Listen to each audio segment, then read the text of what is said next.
मुंबई ठाण्यात उमेदवारी न मिळाल्यामुळे भाजप शिवसेना मनसे ठाकरेंच्या शिवसेनेत बंडखोरी पाहायला मिळाली आहे। मुंबई ठाण्यात भाजप शिवसेना मनसे आणि ठाकरेंच्या शिवसेनेची युती आहे। त्यामुळे कुठे ठाकरेंची सेना तर कुठे मनसेला जागा सुटल्या आहेत। त्यामुळे नाराज कार्यकर्त्यांनी थेट बंडाचा झेंडाच हातात घेतलाय। बघूयात।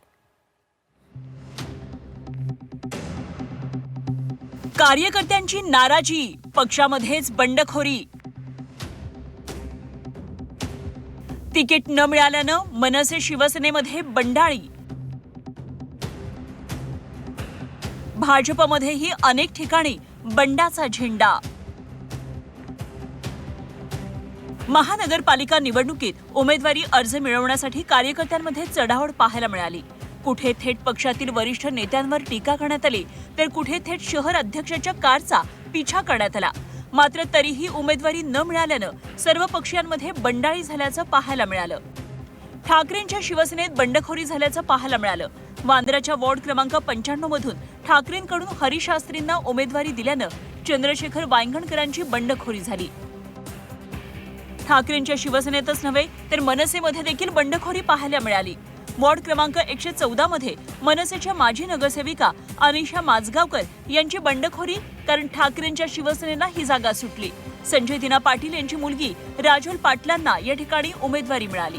महाराष्ट्र नवनिर्माण सेनेच्या काही पदाधिकाऱ्यांनी अपक्ष फॉर्म जरी भरला असला तरी ते आमचेच आहेत। 2 दिवस अजून आमच्या हातात आहेत।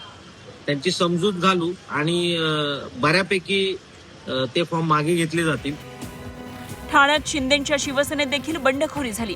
टेंभी नाक्याचे शाखा प्रमुख निखिल बुडजुडे यांनी वॉर्ड क्रमांक 22 मधून बंडखोरी केली। सुधीर कोकाटेंना शिवसेनेकडून उमेदवारी देण्यात आली। ठाण्याच्या प्रभाग क्रमांक 11 मधून शिवसेनेचे अमित जयस्वाल यांची बंडखोरी, त्यांच्या जागेवर भाजपकडून कृष्णा पाटील यांना उमेदवारी। तर दक्षिण मुंबईत भाजपमध्ये देखील बंडखोरी झाली।